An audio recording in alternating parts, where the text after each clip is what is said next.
साजनी तुहा विठ्ठल बरवा बरवा तुहा विठ्ठल बरवा रूप पाहता लोचनी सुख झाले साजनी तुहा विठ्ठल बरवा बरवा तुहा माधव बरवा रूप पाहता लोचनी सुख झाले साजनी तुहा विठ्ठल बरवा तुहा माधव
Sugar,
पड़ता जड़ भारी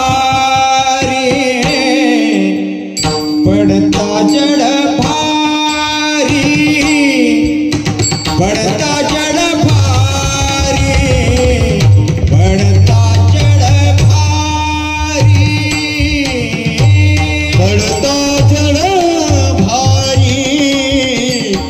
पड़ता जड़ भारी पड़ता जड़ भारी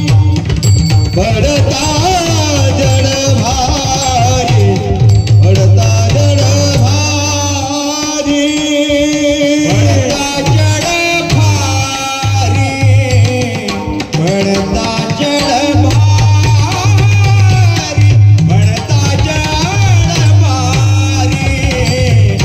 पड़ता जड़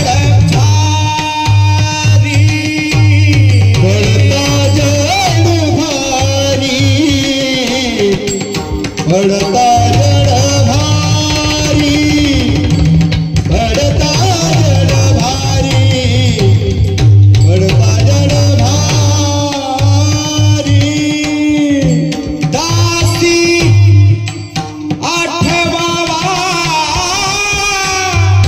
हरी दासी आठवावा हरी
सुदर्शन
पडता जड भारी दासी आठवावा हरी मग तो होने दिसीन आड घाली सुदर्शन नामाचे चिंतने 12 वाटा पळती विघ्ने मग तो होने दिसीन आड घाली सुदर्शन तुका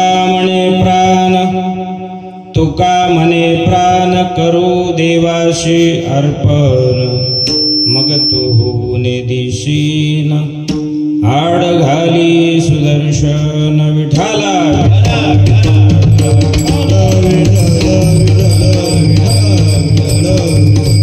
हरी हरी नमो सद्गुरु तुकया ज्ञानदीपा नमो सद्गुरु सच्चिदानंद रूपा नमो सद्गुरु भक्त कल्याण मूर्ती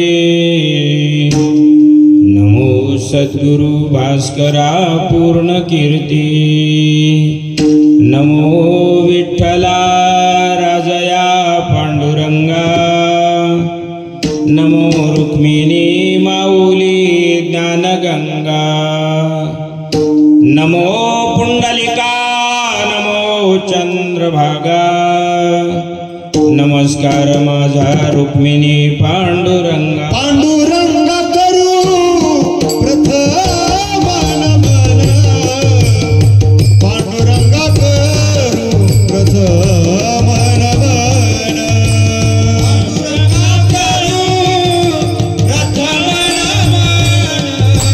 पांडुरंगा करू प्रथम नमन दुसरे चरणा संताचिया दुसरे चरणा संताचिया त्यांच्या कृपादाने कथेचा विस्तारू त्यांच्या कृपादाने कथेचा विस्तारू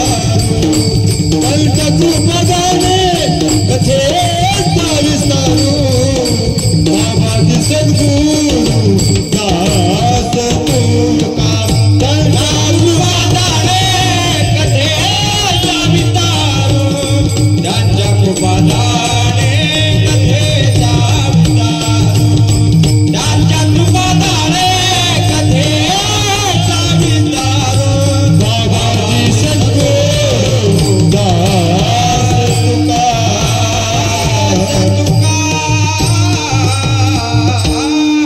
हरी हरी पांडुरंगा करू प्रथम नमन दुसरे चरण संतांचिया त्यांच्या कृपादाने कथेचा विस्तारू बाबाजी सद्गुरु दास तुका मनोजवं मारुततुल्यवेगं जितेन्द्रियं बुद्धिमताद्वरिष्ठं वातात्मजं वानरयुद्धमुख्यं श्रीरामदूतं शरणं प्रपद्ये हरि हरि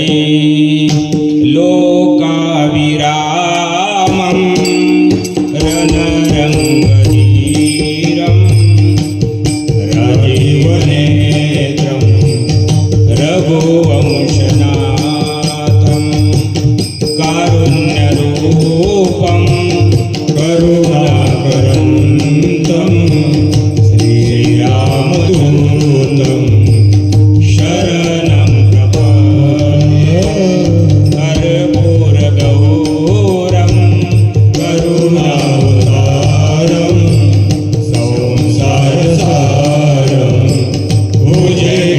भुजगेन्द्रहारं सदा वसन्तं हृदयारविन्दे भवं भवानी सहितं नमामि सहितं नमामि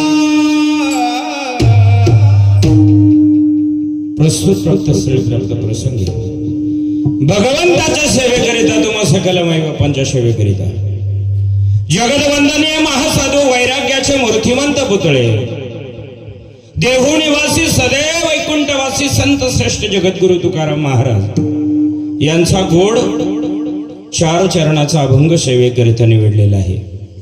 अभंग कोण्या संतांचा इतका अज्ञानी समाज आज महाराष्ट्रामध्ये नाहीये. आणि ज्यांना संत श्रेष्ठ जगद्गुरु तुकाराम महाराज माहिती नसले, मला वाटतं ते या महाराष्ट्रामध्ये राहण्याच्या योग्यतेचे नाहीये. अभंग गोड आहे. अभंगामधील प्रतिपाद्य विषय असा आहे, ज्यावेळी माणसावरती संकट येतं, भक्तावर संकट येतं ना, त्यावेळी भगवंत परमात्मा त्या संकटाच्या वेळी धावून येतो.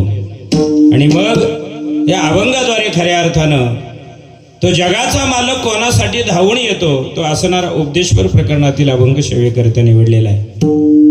अभंगाकडे वळण्यापूर्वी छोटासा परिहार देणं वक्त्याचं आद्य कर्तव्य आहे ना. त्यानं आज या ठिकाणी सालाबाद प्रमाणे किती वर्ष, 22वं वर्ष, स्वर्गवासी मधुकर शंकर बाबा कोळपकर, स्वर्गीय कमलाबाई मधुकरराव कोळपकर आणि स्वर्गवासी भास्करराव शंकरराव कोळपकर असणाऱ्या यांच्या स्मरणार्थ हा 22 वर्ष नामयज्ञ या ठिकाणी चालू आहे. आणि त्या नामयज्ञाचे खरे असणारे यजमान आपणा सर्वांना ज्ञात आहे. नाव आहेत ना कोळपकर परिवार, संपूर्ण असणारा कोळपकर असणारा हा परिवार आहे. सर्वच दोन्ही असणाऱ्या चुलत बंधू, त्यांचे असणारे वडील एक. काल आल्यापासून नुसतं सप्तात करतात याचा अर्थ असा नाही राजांनो, एक लक्षात ठेवा. त्या सप्तामध्ये करत असताना भाव असणं फार गरजेचं आहे. आणि आल्यापासून त्यांचं ते सेवा पाहत असताना खऱ्या अर्थानं कोकणातली आठवण आम्हाला झाली. कोकणात गेल्यानंतर वक्त्याला आल्यानंतर इतकी सेवा करतात ना, की त्याची पाय धुण्यापासून तर तो जाईपर्यंत, गाडी बसेतपर्यंत त्या वक्त्याची फार सुंदर सेवा करतात. नाहीतर काही ठिकाणी आम्हाला पाहायला वाईट अनुभव मिळतो. वक्ता आला काय, तो जेवला काय, आणि पोचल्यानंतर तर फोन कधीच नाही. उगाच करायचं म्हणून तो सप्ताह करायचा नाही. ही खरं असणारी सगळी भावंड. सकाळी बाबांनी तर इतक्या या वयात सुद्धा आमच्या सारख्याच्या गाडीला पाणी मारावं, धुवावं. म्हणजे किती लिहिण्यात आहे जीवनामध्ये. लहान होऊन जीवन जगावं राजानं, मोठा असून सुद्धा लहानपण देगा देवा. जो लहान होतो ना, तो माणूस फार मोठा होतो. जो लहान होतो तो माणूस फार मोठा होतो. आणि जो मी फार मोठा आहे म्हणणारा तो फार लहान होतो. हे प्रकार आहे, एक लक्षात ठेवा. जो इतिहास घडवतो त्याचा इतिहास कोणी लिहिला जात नाही. आणि ज्याचा इतिहास लिहिला जातो तो इतिहास घडवत नाही. हा एक इतिहास आहे. विठाला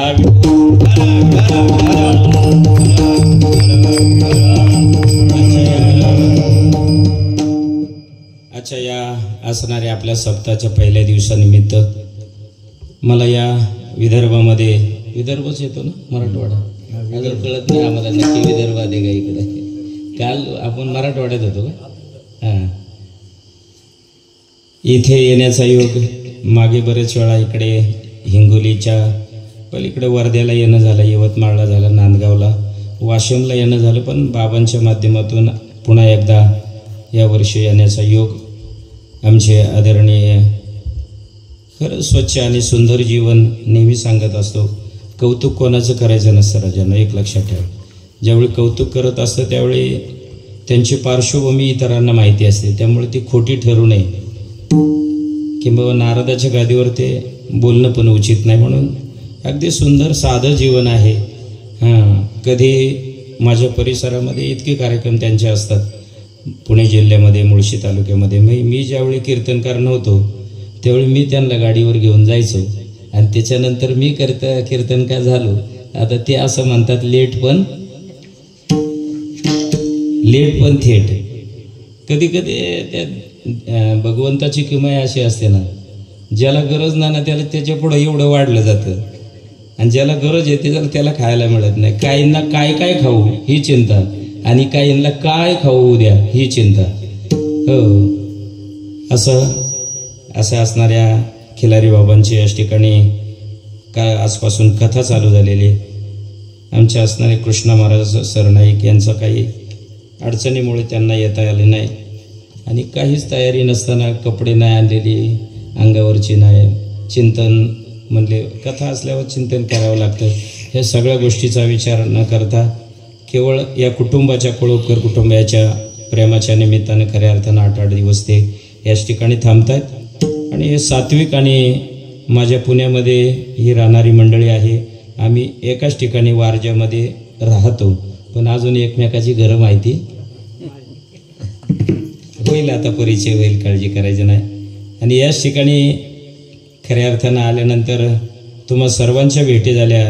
आदरणीय मृदंगवादक सुंदर असणारे याच ठिकाणी श्रीकांतजी अवचार, तुषार महाराज अवचार, तबलावादक आहे पण इथे नाही का, आता तबला नाही आहे, वैष्णव महाराज कोळपकर आहे.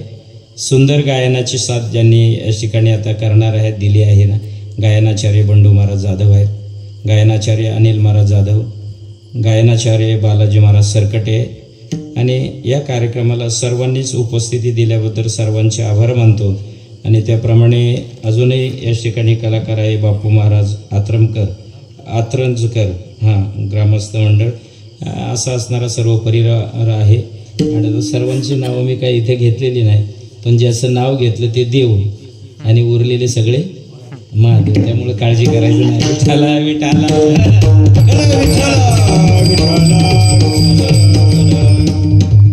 आणि माझ्याबरोबर गेले 2 दिवस आवर्जून वेळ काढून आले की ज्यांच्या ऑफिसला रोज गर्दी असते आणि आता तर निवडणुकीचा काळ चालू आहे. कोण किती मतांनी येणार ते डायरेक्ट आल्यानंतर त्याला सांगणार तू इतक्या मतांनी पडणार, असे असणारे स्वामीजी, आदरणीय डॉक्टर श्रीकांतजी धुमाळ महंत असणाऱ्या नाशिकच्या असणाऱ्या मोठ्या सोहळ्यामध्ये त्यांचं मोठं नाव आहे. असे महाराष्ट्र पुरस्कारते, राष्ट्रीय पुरस्कारते असणारे श्रीकांतजी धुमाळ, ते 2 दिवस आमच्याबरोबर या ठिकाणी बरोबर आहेत. माझ्याबरोबर आपल्या भंडारे डोंगराच्या पायथ्याशी फार मोठी श्रीमंत माणसं आहेत, पण ती कधी कधी फार लहान होतात. ज्यांचं गोपादेवी पेट्रोल पंप आहे, रोजच्या लाखोचा उलाढाल आहे, असे असणारे पोपटजी पवार आहेत. आणि शेवेधारी कोणाला म्हणावं ते आमच्या असणाऱ्या किसन बाबा टेमकरांकडून शिकावं. एकदम निर्मळ जीवन आहे. गावचा सप्ताह चालू आहे, मला गावातली काय म्हणतील, पण चल म्हणायचं आणि बाबांच्या गाडीत बसायचं, बाकी काय म्हणतील विचार करायचा ना, असे सर्व आहे. आता मृदंगवादकाकडे जरा तुम्ही पाहिले तर अख्खं अंग त्यांचं पोळून निघालेले, म्हणजे अजून तर 2 तास जायचे आहेत. मी विनंती करेल कोळपकर कुटुंबियांना की छोटासा त्यांच्यासाठी किंवा कलाकारांसाठी फॅन, आपला टेबल फॅन एक असावा, म्हणजे त्याचं काय होईल की थोडीशी त्यांना त्या विश्रांती मिळेल, जरा थोडीशी थंड हवा लागली की. आणि माता भगिनींना जरा इकडे बसण्याची विनंती करतो. असं समोर बसा ना माझ्या, असं उलटं बसायचे आहे, काय अडचण आहे का? उठा बसा तिकडे, बसा मोकळ्या मनाने, काळजी करू. असं त्या साऊंडच्या मागे बसले तरी चालेल, तुम्हाला कानाला त्रास होत असेल त्यांनी मागे बसा, या सरळ लाईनमध्ये बसा, सरा इकडं पुरुष मंडळीच्या बरोबरीने बसा. असं मी परत डिस्टर्ब होऊ नका. काय झाले बरं का, कधी कधी राग मानू नका महिला मंडळी. जिथं आपण मांडीला मांडी लावून बसायला पाहिजे तिथं बसत नाही, आणि जिथं नको बसायला पाहिजे तिथं मांडीवर मांडी लावून चढतात. आता सुरुवातीलाच मला एक दादा कोंडकेचं गाणं आठवलं. 20 वर्षापूर्वी त्या दादा कोंडकेंनी त्या गाण्याची रचना केलेली, स्त्री आणि पुरुषामधले ते गाणं आहे. बघा तुम्हाला पटते का, कुठं किती जुळते बघा. ते गाथ्यातलं नाही माथ्यातलं आहे, पण कधी कधी असं लोकांना जरा इंजेक्शन देण्याच्या उद्देशाने ते सांगावं लागतं. दादा कोंडकेंनी देव जाणे त्यांना त्यावेळी काय कळालं असेल, त्या गाण्याची रचना इतकी सुंदर केली. स्त्री आणि पुरुषामध्ये तो भेद केला, आणि एक दिवस ही स्त्री तुमच्या डोक्यावर बसणार आहे, त्या गाण्यामध्ये त्याचा उल्लेख त्यांनी सुंदर केलेला आहे.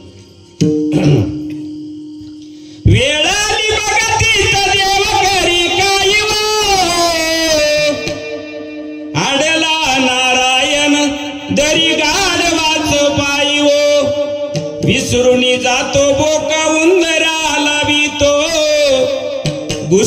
बिळात नागोबारा तो बायकोची कमाई नवरोबा खातो. आता इथल्या सोडा, पण आमच्या पुण्यामध्ये ही मंडळी सगळी बरीचशी येणारी असेल. आमच्या पुण्यामध्ये एक ठिकाण असं नाही, ज्याला असं ठिकाण आहे की ज्याला गावात नाही थारा त्याला सुतारा धरा.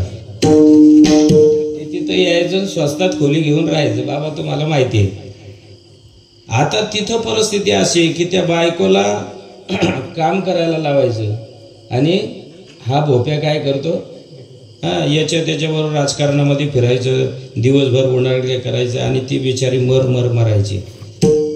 पण आता उलट झालं. दादा कोंडकेचं तेच वाक्य पहा, पुरुषाच्या जागेवर बसली आता बाई वो, आडेला नारायण धरी गाढवाच पायी वो. आता गव्हर्नमेंटनीच काय केलं तर 50% अधिकार देऊन टाकला. आता फक्त कोळपकर बाबा यांनी जर ठरवलं ना की रोजच आम्ही चपात्या, रोजच आम्हीच लाटाव. आता गव्हर्नमेंटने जर आम्हाला समान हक्क दिला तर एक दिवस तुम्ही लाटायचे आणि एक दिवस, पण त्या म्हणत नाही म्हणून ठीक आहे. म्हणून तुकाराम महाराज पायाची वाहन पायावरी म्हणतात राजा. अजूनही त्यांनी पाळलेले, पण कलियुगातल्या मुली काय करतील सांगता येणार नाही. आजकाल घरी जेवत नाही, जेवायला बाहेर जातात आणि घरी येऊन, पूर्वी उलट व्हायचं, लोक घरी जेवायची आणि लघुशंकेला विष्ठा टाकायला बाहेर जायचं. आता उलट होतं, बाहेरून घरी येतं. हा एवढा फरक झालेला आहे. विठाला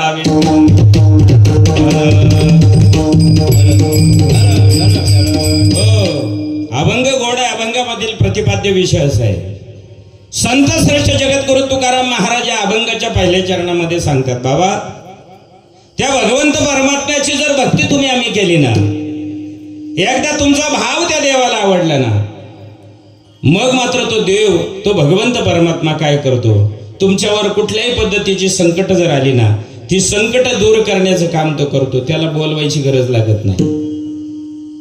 पडता जडबहारी, एकदा या शरीराला कष्ट व्हायला लागलं, दुःख व्हायला लागलं ना, की मग काय होतं की आपण कोणाला हाक मारतो, त्या भगवंताला हाक मारतो. ए देवा, आता मला फार त्रास होऊ लागला रे राजा, मला या संकटातून सोडवून एकदाचा काय कर, घेऊन जा. एकतर तो घेऊन जातो, नाही तर तुमचं संकट दूर करतो. पण त्यासाठी भक्ती पराकोटीची असली पाहिजे. भक्ती जर पराकोटीची भक्ती जर नसेल ना, तर देव तुमच्याकडे ढुंकून बघणार नाही राजांनो. त्याला काय किडा मंगे थोडे आहेत का? पशु काय पाप पुण्य जाणती, ते काय मध्यम उत्तम भोग भोगिती.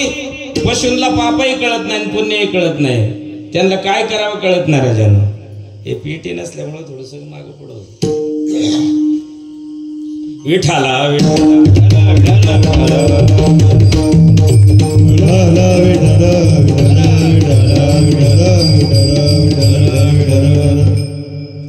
म्हणून त्या पशु पक्षाप्रमाणे जीवन आपलं नसावं. किडामुंगीचं जीवन किती वाईट आहे राजांनो, एक लक्षात ठेवा.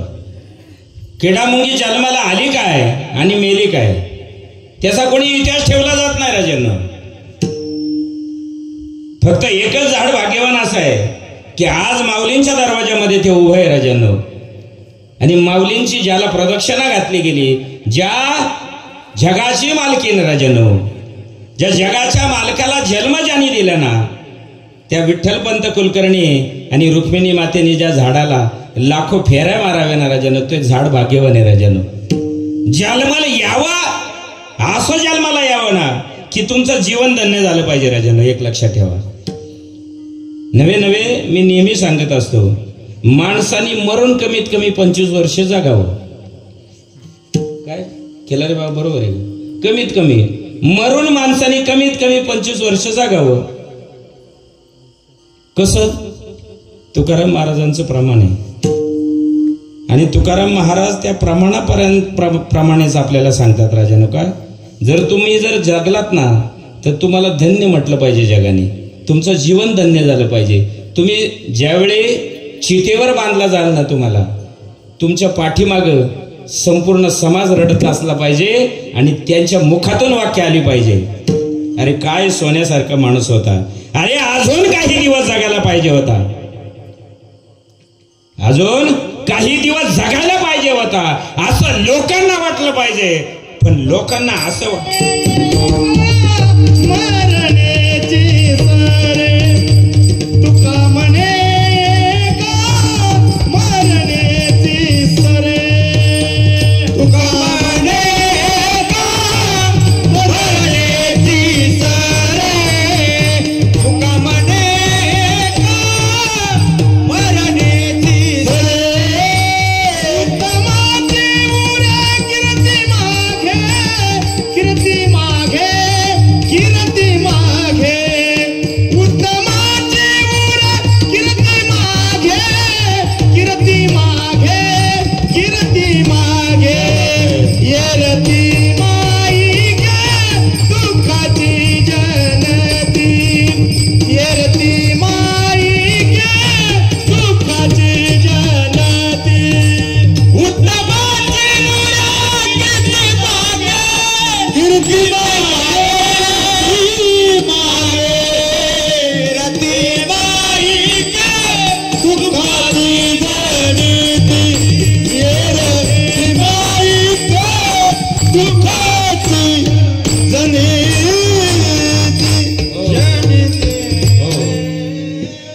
असं जगणं असावं राजांनो की कोणासारखं तुकाराम महाराजांच्या प्रमाणासाठी. मेल्यानंतर सुद्धा 25 वर्ष किमान माणसाने पाठीमागं कीर्तिरूपाने जगलं पाहिजे, नाहीतर तुमचं येणं जाणं शून्य आहे राजांनो. आला काय आणि मेला काय, हजारो लाखो लोक येतात. अरे करोडपती काय भारतात थोडे आहेत का? पण अंबानीचा एखादा अभंग आलाय का? धीरूभाईचा, अंबानीचा, टाटाचा अभंग नाही लिहिला. ती संपत्ती तुमच्या काय कामाची नाही राजानो, एक लक्षात ठेवा. ती आज आहे आणि ती उद्या ती नसणार आहे राजानो. आणि ज्याच्याकडे आहे ना ती त्याला सुख देतीच, अशातला भाग अजिबात नाही राजानो. तो ज्याच्यात समाधानी आहे ना तोच व्यक्ती समाधानी आहे राजानो. श्रीमंती असावी,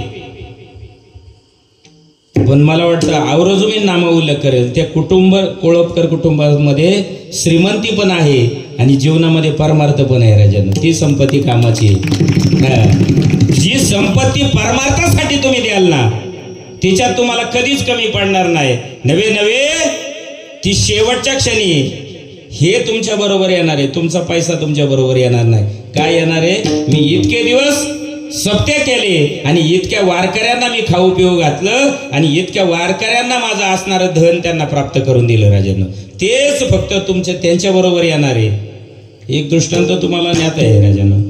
एक पंढरपूरला निघालेला वारकरी, बायकोने 2 चपात्या करून दिल्या होत्या. अर्ध्या वाटेपर्यंत त्या चपात्या संपल्या. वाटेमध्ये जाता जाता एका व्यापाऱ्याने 3 आंबे त्याला दिले. आता भुकेने व्याकुळ झाला, पंढरपुरामध्ये पोहोचलाय, देवाच्या दर्शनाला जायचंय, पण भूक इतकी लागलेली, काय करावं? हे श्रीमंताने दिलेले आंबे जर खावं तर पाप लागतं राजांनो, आणि नाही खावं तर मी दर्शनापर्यंत पोहोचेल का नाही याची गॅरंटी नाही. म्हणून त्याच्यातला एक आंबा खावा आणि तो पांडुरंगाला स्मरून खावा राजांनो. देवा मला माफ कर, आणि उरलेले 2 आंबे देवाला द्यावं आणि भगवंताने त्याच्या स्वप्नात द्यावं. काय रे भल्या माणसा, नेहमी मला 3 आंबे तू द्यायचा, आज एकच आंबा का दिला? आणि मग त्याची तळपायाची आग मस्तकाला झाली. म्हणले येऊ दे त्या वारकऱ्याला परत. वारकरी परतीचा प्रवास करून आला ना, आल्या आल्या जय हरी घातला. म्हणलं मुस्कटात आणू का? म्हणले मी 3 आंबे तुला दिली आणि देवाला तू एकच आंबा दिला. नाही म्हणले वारकरी दादा, मी 1 आंबा खाला आणि 2 आंबे उरलेले देवाला दिले. त्याच दिवशी परत दृष्टांत दिला, अरे जो आंबा खाला वारकऱ्याने तो मला मिळाला आणि तुझे 2 आंबे त्या बडव्यांनी खाल्ले ते मला मिळाले ना राजांनो. म्हणून तुम्ही जे इथे परमार्थ करताना जी संपत्तीचा काही वाटा या माझ्या वारकऱ्यांना वाटताना आणि इथे अन्नदान करताना राजांनो, ते तुमच्या कामाचं आहे, तुमच्या परमार्थामध्ये जोडे. ज्यावेळी आपल्याला सर्वांनाच एक दिवस तिथं जायचंय. कुठं? जिथून आपण आलोय, जिथून आलोय तिथे सर्वांना जायचंय. पण आल्यानंतर तिथे गेल्यानंतर तुम्हाला काही प्रश्न विचारले जाणार आहे, तुमचा सगळा बायोडाटा पाहिला जाणार आहे आणि त्या बायोडाटामध्ये तुम्हाला तिथे कोळपकर कुटुंबाला दिसून येईल, अरे या मृत्यूलोकामध्ये असं हे वारकरी कुटुंब होतं ना, यांना श्रीमंतीचा कधीच मोह झाला नाही, यांनी वारकऱ्यांची सेवा केली आणि तुम्हाला आहे ना पुन्हा या मृत्यूलोकामध्ये याच गावामध्ये आणि चांगल्या ठिकाणी तुम्हाला एका वारकऱ्याच्या घरी जन्माला प्राप्त होणार आहे राजांनो. हे मी सांगत नाही, नारदाच्या गादीवरती राजांनो काही जे इतिहासामध्ये लिहिलेले माऊलींच्या असणाऱ्या ज्ञानेश्वरीमध्ये गाथ्यामध्ये लिहून ठेवलेले, कारण की कलियुगाचा माऊलींनी पुढे सुद्धा लिहून ठेवलेले, या कलियुगाचा अंत सांगितलाय ना, या कलियुगाचा शेवट काय होणार आहे. जर मूळस्तंभ जर वाचला असेल, थोडा कडक करे बाळा, हॅलो, मूळस्तंभ जर तुम्ही वाचला असेल तर तुम्हाला कळेल या कलियुगाचा शेवट इतका सांगितलाय, 1000 वर्ष पाऊसच पडणार नाही आणि 1000 वर्ष पाऊस पडत राहील, तो उघडणारच नाही. त्यावेळी माणसाची उंची पैशा इतकी जमीन करणार आणि हरभऱ्याच्या झाडाला शिडी लावावं लागणार आहे. हे भाकीत आहे. 5 वर्षाची मुलगी भ्रतार मागणार आहे आणि 10 वर्षाच्या वयामध्ये तिची केस पिकणार आहे आणि 20 वर्षे हे शेवटचं असणार आहे आणि त्याच्या नंतर सांगितलं म्हणजे पैसे इतकी माणूस जमीन करणार, म्हणजे आपलं आयुष्य आपलं जीवन किडामुंगीप्रमाणे. जरा सत्ययुग, त्रेतायुग आणि द्वापारयुगामध्ये जर पहा म्हणजे आपल्याला कळेल. सत्ययुगाचं आयुष्य होतं 1,00,000 वर्षाचं. सत्ययुगाचं आयुष्य 1,00,000 वर्षाचं होतं. माणूस किती वर्ष जगायचा? 1,00,000 वर्ष जगायचा.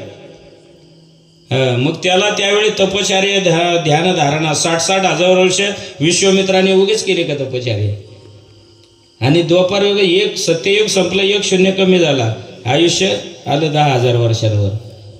द्वापारयुग संपलं, परत 1 शून्य कमी झाला, 1,000, परत 1 शून्य कमी झाला. आता 100 वर्षाचं चौथा असणारा हे युग आहे ना, हे कलियुग, 100 वर्षाचं आयुष्य. आता याच्यातला एखादा कमी होऊ, याच्यातला 1 शून्य कमी झाला की राहिलं किती खाली. आणि ते होणार आहे कधी, त्यावेळी आपण नसणार आहे. पवार साहेब काळजी करू नका, आपण किती पुन्हा पुन्हा पुनरुपी जननम पुनरुपी मरणम. ज्यांनी ज्यांनी भक्ती केली, ज्यांनी ज्यांनी सेवा केली ना, आणि ज्याच्या मुखामध्ये शेवटच्या क्षणी भगवंताचं नाम जर आलं ना, की मग मात्र तो देव काय करतो, त्याला आपल्या पायाजवळ घेतो. येरवी तरी साधारण उरी आढळली मरण, जो आठवू दरी अंतकरण त्याची होई जे.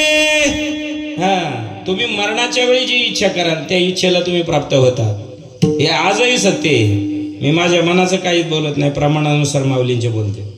फक्त आपली इच्छा असावी, मरताना तो देव मिळावा, देव भेटावा.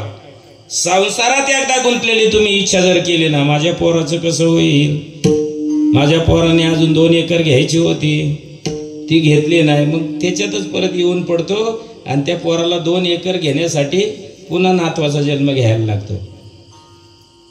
हे चुकत नाही, कर्म हे चुकतच नाही राजानो.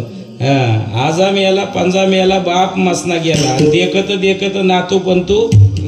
ती जमीन तशीच राहणार आहे, पण त्या जमिनीवर गेल्यानंतर ती सांगत असते, बाबा इथं तुझं काहीच नाही, उगच माझं माझं आणि काबडोज करू. मी सांगत नाही, चोखोबांचा गोड अभंग आहे. चोखा माने फजित खोर माझे माझे मनती घर, हे माझे माझे मनती घर, माझे माझे मनती घर. चोखा माने फजित खोर माझे माझे मनती घर, माझे माझे मनती घर, माझे माझे मनती घर.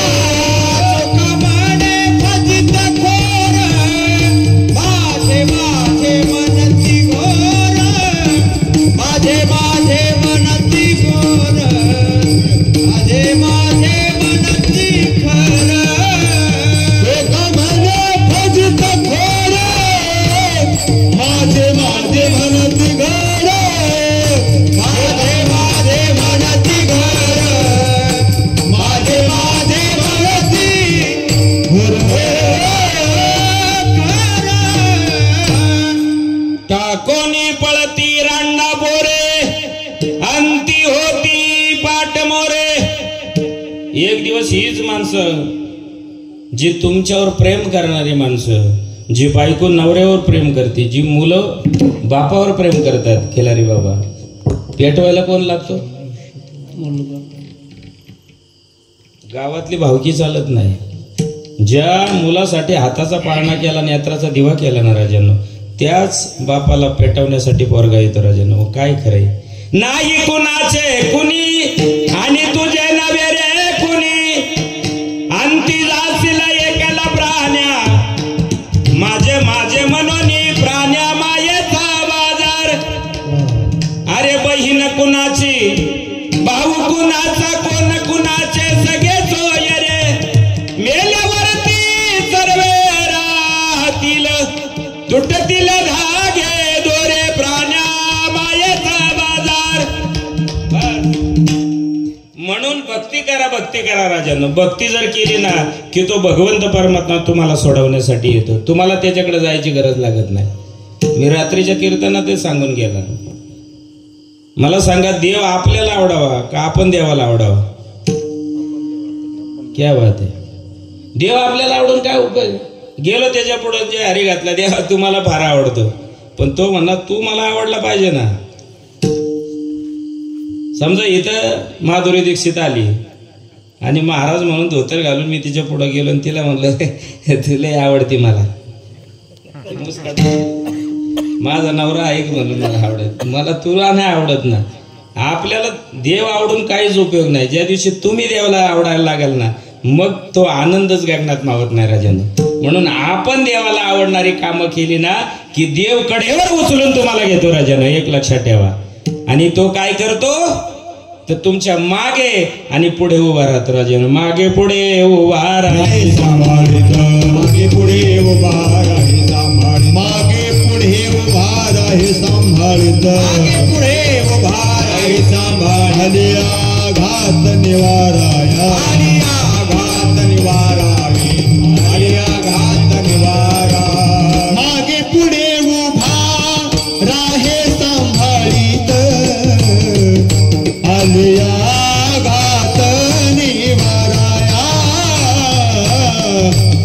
आघात निवाराया. मागे पुढे उभा राहे सांभाळित, आघात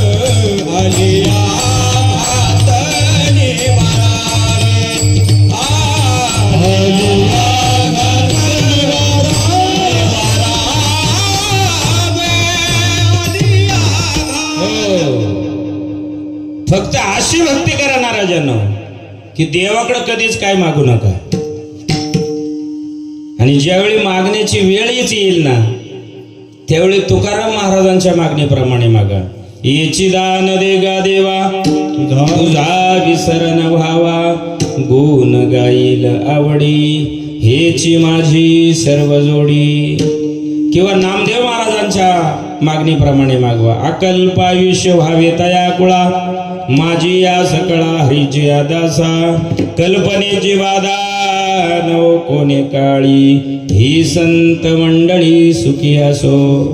किंवा माऊलींची मागणी मागा. आता विश्वात्मके देवे, येणे भाग्यज्ञे तोषावे, तोषोनी मज द्यावे, पसाये दान हे.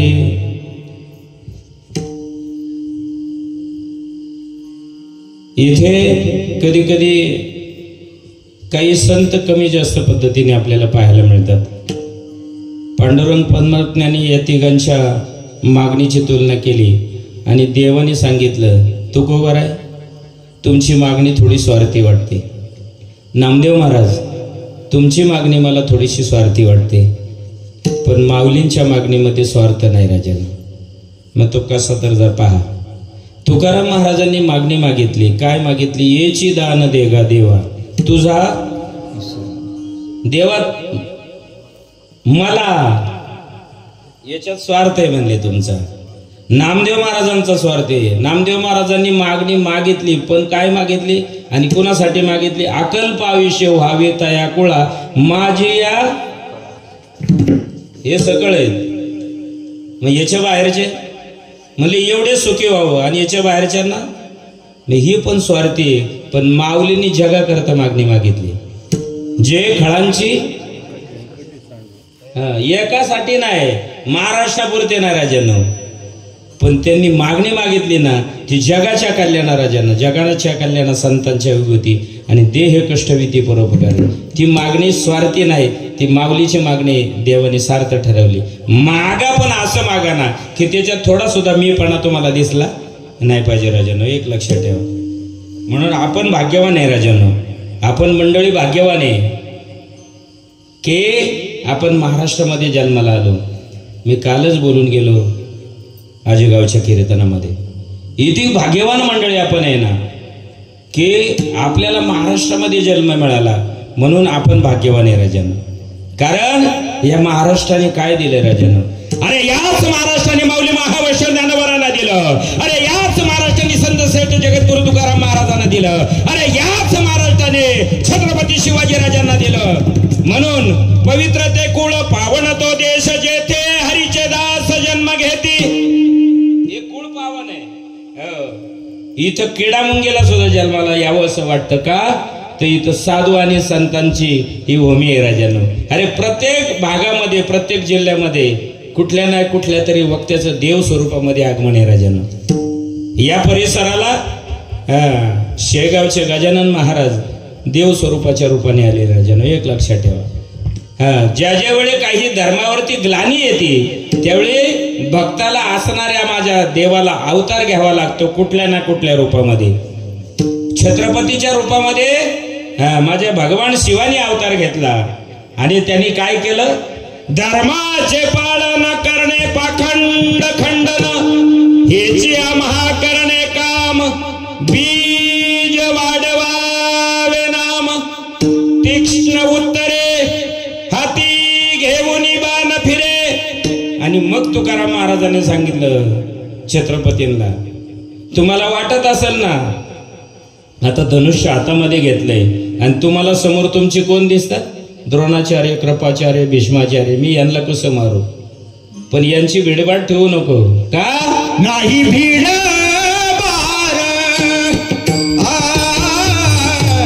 नाही भीड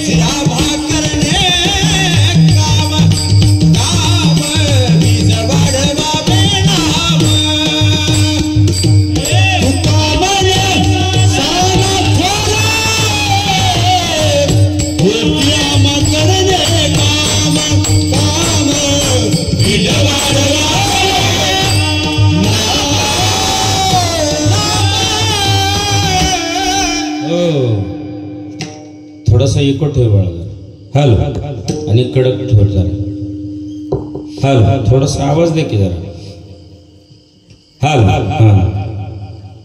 त्यातल्या त्यात मी मराठवाडा आणि विदर्भाला अधिक महत्व दिलं राजांनो. आज कलियुगामध्ये काय झाले माहितीये का माता भगिनींना?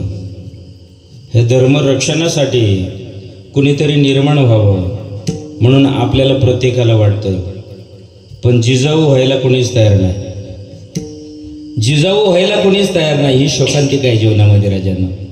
जे दिलं ना माझ्या मराठवाड्याने, जिजाऊ सारखी आई दिली राजांनो, जिजाऊ सारखी लेख दिली, म्हणून आज स्वाभिमानाने तुम्ही आम्ही म्हणाल राजांनो की जिजाऊ सारखी आई, आज त्या आईची गरज आहे राजांनो. म्हणून तर माझ्या महाराष्ट्रातला पुण्य येते. माझ्या जिजाऊची पुण्याई कशी आली वफळाला, तो बापाचा बाप वाघ शिवबा जन्माला, तो बापाचा बाप वाघ शिवबा जन्माला, तो बापाचा बाप वाघ शिवबा जन्माला, तो बापाचा बाप वाघ शिवबा जन्माला. आज्ञा होती ना जिजाऊंची, शपथ घेतली स्वराज्याची, जनकल्याणाची शिकवण जगद्गुरु तुकोबाची, जनकल्याणाची शिकवण जगद्गुरु तुकोबा.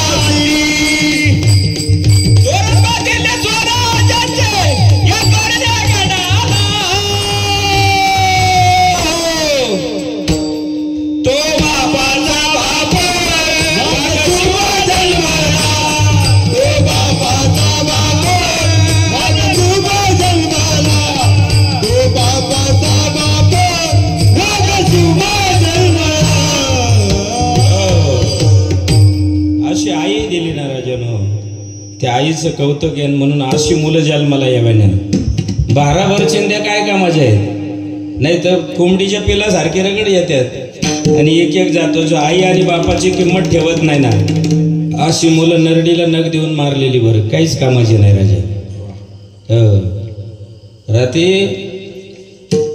रात्रीच्या 2:30 पावणे 3 वाजता आलो. कोळपकर दादांचा मुलगा 3 वाजता घेण्यासाठी आला. अरे काय घराची संस्कृती आहे राजानो, पहा ना. एखाद्याने फोन उचलला नसते काय जायचे, येतील ते महाराज, नाही ते बसतील पुढं. ही संस्कृती आहे, जपली पाहिजे रे. आणि ती झोपली म्हणून शुद्ध बीजापोटी फळे रसाळ गोमटी. कुणाच्याही पोटी अशी सुंदर मुलं जन्माला येत नाही, ती भाग्यवान असावी लागते. म्हणून एक लक्षात ठेवा राजा नाही. आणि ती पुण्याही तुम्हाला पैसे देऊन मिळणार नाही. ज्याच्या घरात चांगली मुलं जन्माला येतात ना, त्याचा बाप भाग्यवान आहे, त्याची आई भाग्यवान आहे राजन. ती मुलं चांगली पवित्र कुळ येण्यासाठी धन्य माता पिता धन्य माता पिता माता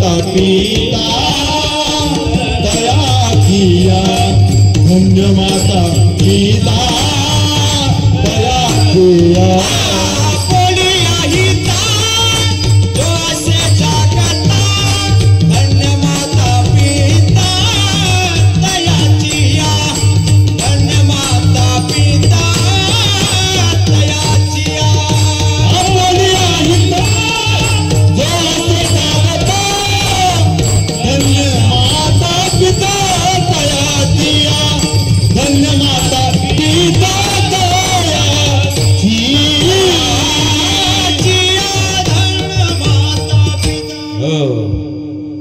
खिलारे बाबा तुम्ही नावं ठेवाल, पण कधी कधी ह्या गोष्टी सांगाव्या लागतात राजन.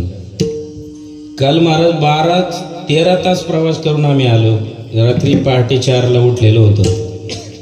बरं आल्यानंतर चहा तरी बाबा महाराज आलाय, बिना हे मंडळींना मी चहा सुद्धा पाजला नाही नारदाच्या गादीवर. अहो चहा प्यायसाठी थांबा. अहो कसं थांबवणार? 8 ते 10चं कीर्तन आहे आपल्याला. कुठलं जिंतूर का काय, तिथंच आपल्याला 6-6:30 झाले. एवढा प्रवास करणार तरी गाडी पळून पळून थकून गेलो. धूळ माती आणि आल्या आल्या ते धोतर सुद्धा नीट घालता आलं. कसे तरी गडबडीने केलं. म्हणलं तोंडावर पाणी तरी मारू द्या. तोवर यांनी गाडी उतरली की रामकृष्ण हरी सुरुवात केली. पाणी प्यायला सुद्धा मी टोटली आम्ही उपाशी होतो. म्हणजे निंदा करत नाही, पण कधी कधी अनुभव. बरं एवढं झाल्यावर कमीत कमी महाराज आता 12 तास तुम्ही थकून आलाय, जरा आराम करा आणि मग सकाळी जा. शेजारीच जायचे तरी कोणी म्हणा ना थांबावं. मग हे म्हणजे आपले कोळपकर दादांक चला परत तिथून पुढे 4 तासाचा प्रवास. म्हणजे 16-17 तास नॉनस्टॉप गाडी चालवली आणि इथपर्यंत ये नाही. आणि आल्यानंतर तुमच्याकडं म्हणजे सगळेच माणसं तसे नाही असतात. तो घराणा पवित्र असतो, कुळवान पवित्र असतं आणि त्या घराण्याचं नाव अंतरीचे धावे. ते सांगायची गरज लागत नाही, ते अंतर्मनापासूनच येतं राजानं. कुणाची उगाच स्तुती करायचं काहीच कारण नाही. विठाला विठाला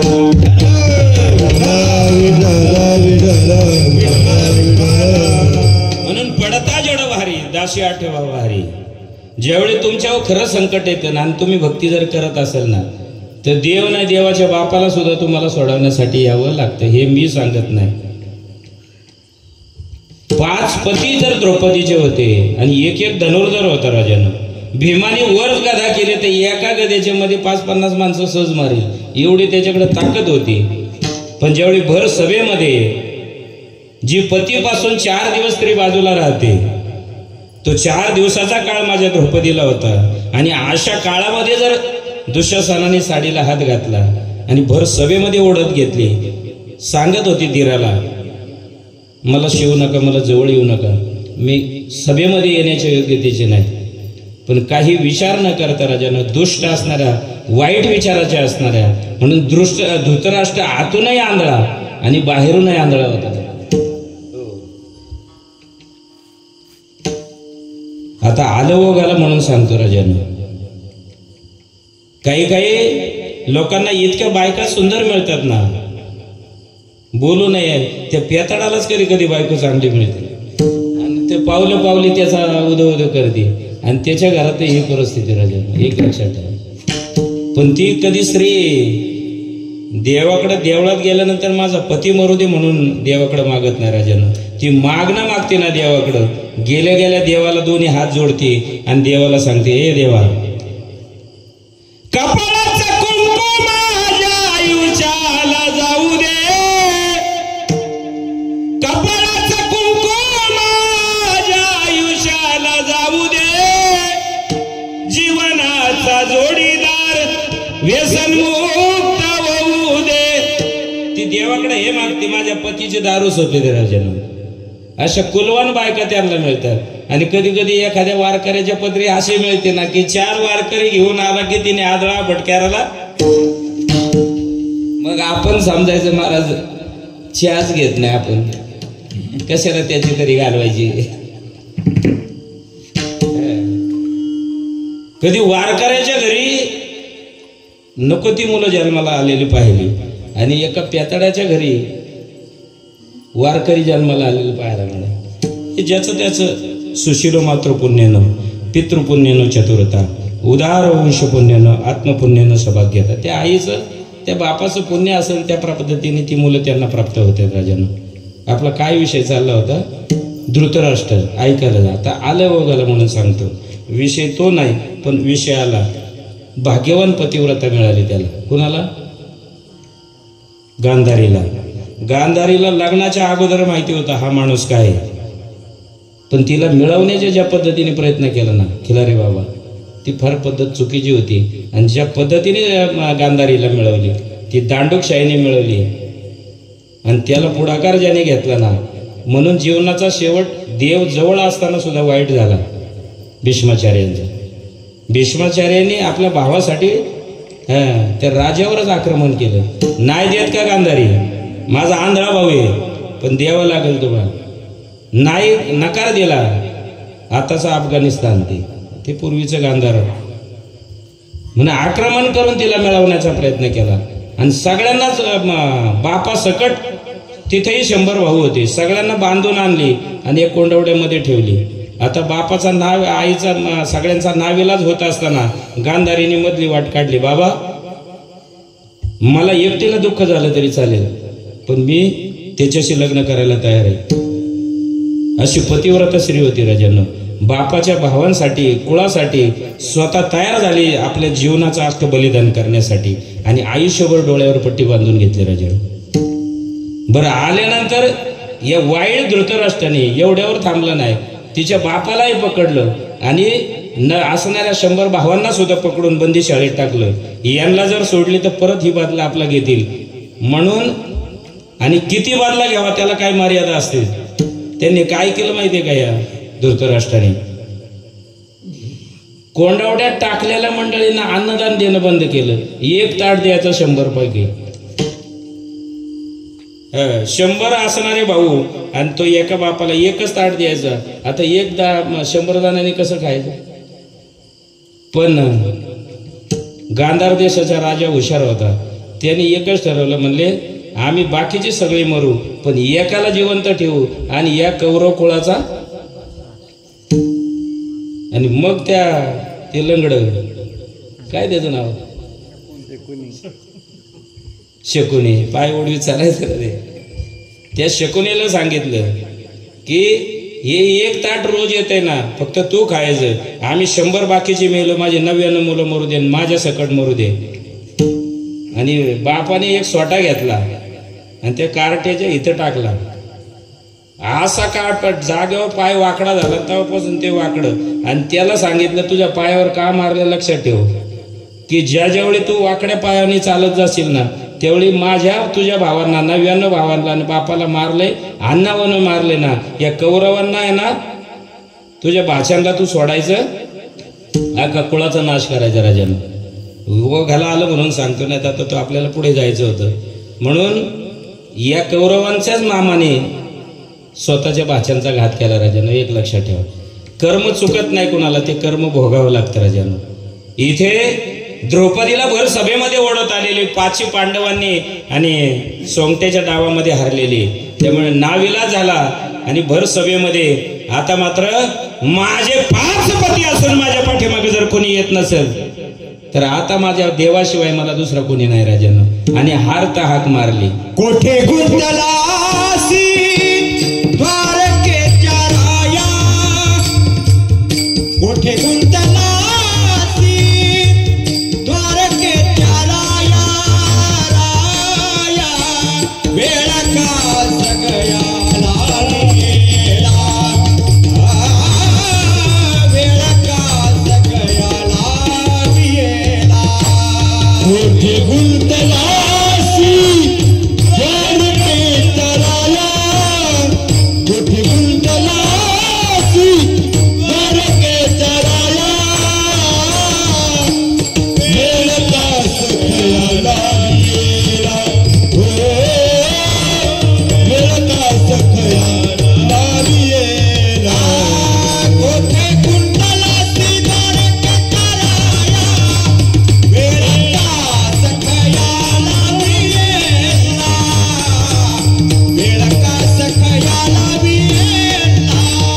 कोठे गुंतलासी द्वारकेच्या राया, वेळ का सगळ्याला गेला, वेळ का सगळ्याला गेला, वेळ का. आता भावकी गावकी येत नाही, माझे 5 पती सुद्धा माझ्या मदतीला येत नाही. आणि मग देवाचा धावा केला राजांनो. नकराचं आणि गजेंद्राचं युद्ध 1000 वर्ष चालू होतं. नकराची ताकद पाण्यामध्ये आणि हत्तीची ताकद जमिनीवर. एका 1000 किलोच्या हत्तीला एका असणाऱ्या मगराने 1000 वर्षापर्यंत दोघांना एकमेकाचं युद्ध चाललं, पण सुटायला तयार नाही. आणि मग जेवढी बायका मुलं होती हत्तीची सगळी सोडून परत गेली. म्हणले आता हा एकटाच मिळाला तरी. शेवटी असंच होतं, लक्षात ठेवा. ज्यावेळी तुमची सगळी येण्याची बाजू कमी होती ना, धनवंतालागी सर्व मान्यता आहे. ज्यावेळी तुमचा पैसा घरातला येण्याचा कमी होतो ना, तर बायको पण म्हणते थुंकून या घर. कशाला म्हणले आता घर थुंकून गाण करा, जा की मंदिरात जाऊन बसा ना.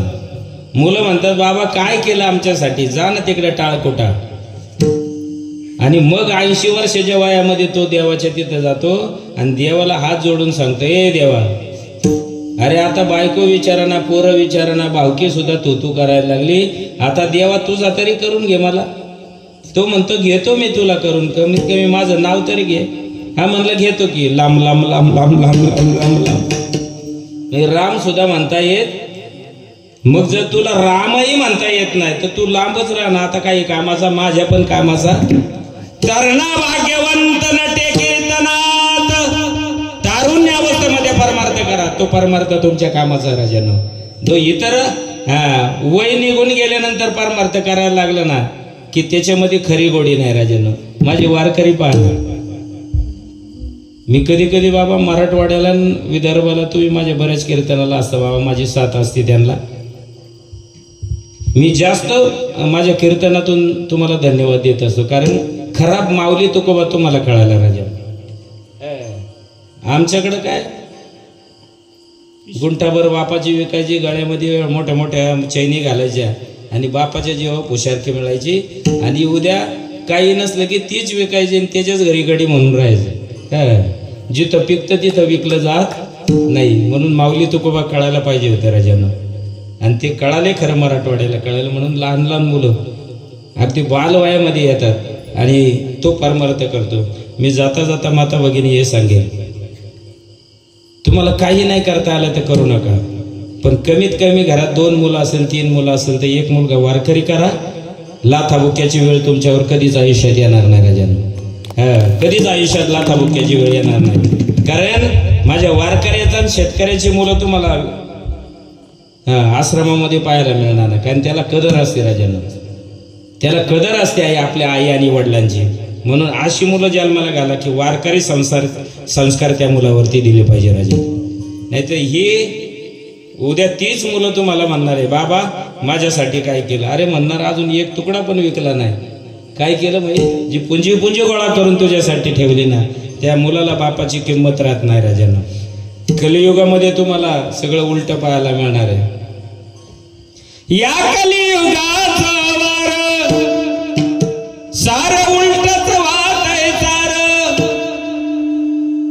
लगीन झाल्यावर माई बाप सोडून पोरगा वेगळा राहिला पोरग वेगळी राहतात आई बापाला सोडून राजानं. हे आपल्याला कलियुगामध्ये पाहायला मिळतं आणि ती काही कामाची नाही राजानं. एक लक्षात ठेवा. विठाला गजेंद्राला बायका मुलं सोडून गेली, नकर काही सोडायला तयार नाही. आणि जवळच असणाऱ्या एक फूल घेतलं कमळाचं आणि आकाश मार्गी भिरकवलं आणि त्या भगवंताचा दावा केला. ए देवा, या जगाचा मालक कुणी असेल त्याने मला या ठिकाणी येऊन सोडवावं. मी अनन्य भावाने तुला शरण आलेलो आहे. जो मज हो या अनन्य शरण, त्याचे निवारी मी जन्म मरण, त्या लागी शरणांगत शरण मीच ऐकू. आर्त हाक देवाने ऐकली आणि जेवायला बसलेला भगवंत परमात्मा तोंडात घास घालणार इतक्यात बायको म्हणली, काय हो हा म्हटले रुक्मिणी बशी आणि ती म्हणे हत्तीपर्यंत आला. इतक्या वेगाने देव येतो राजानो. आणि नकराच्या तावडीमधून देवानी सुटका केली. म्हणून पडता जड भारी दासी आठवावा हरी. अभंगाचं पहिलं चरण. पडता जड भारी, पडता जड भारी, पडता जड भारी, पडता जड भारी, पडता जड भारी, पडता जड भारी, पडता जड भारी, पडता जड भारी.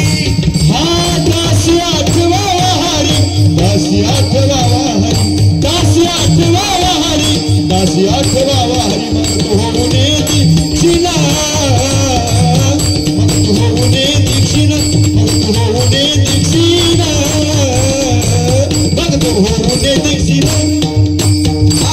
दासी आठवावा हरी, दासी आठवावा हरी, हरी, मग होऊन दीक्षिणा, मग होऊन दीक्षिणा, मग होऊन दीक्षिणा,